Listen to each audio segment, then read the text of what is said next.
not a doctor, but plays one in real life.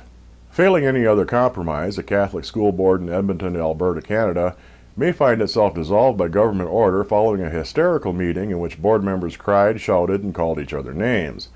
The collapse in decorum was all concerning a discussion at the September meeting over whether or not to table a draft of a board policy until the October meeting.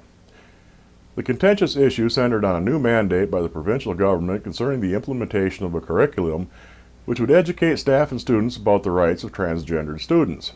One panel member in particular, Trustee Larry Kowalczyk, insists that his faith precludes him from voting in favor of implementation of the policy, and going so far as to say that transgendered students have a mental disease.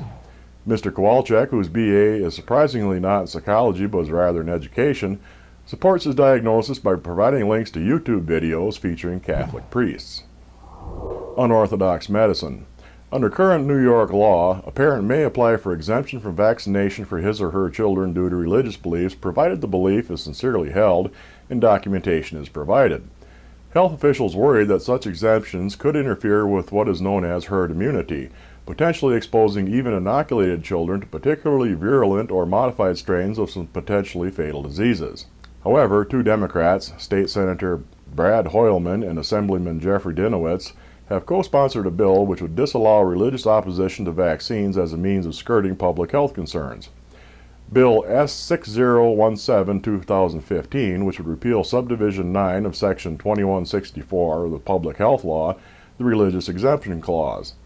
Meanwhile, a Russian immigrant whose name is being kept confidential recently won an appeal of a decision to disallow her son from being granted exception from the MMR vaccine.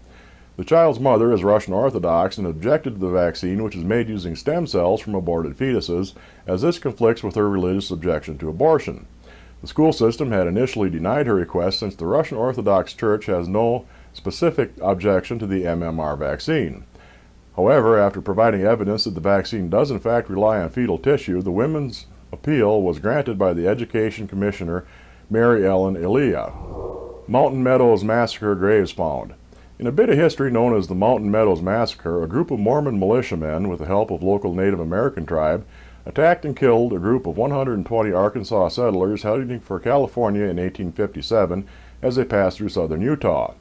In an act of contrition, the church bought the land in the area and built a memorial to the victims of the slaughter, in which the attackers pretended to be peacefully escorting the settlers through the area, only to turn on them and kill them execution style after they had laid down their weapons. Following the massacre, the army had been called in to more properly dispose of the rotting remains, which were adjacent to a well-traveled route that other settlers were using. Since then, however, the exact location of the remains has been forgotten.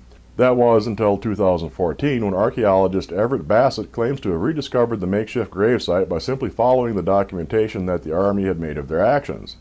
As it turns out, the gravesite is not on the Church of Jesus Christ of Latter-day Saints land at all.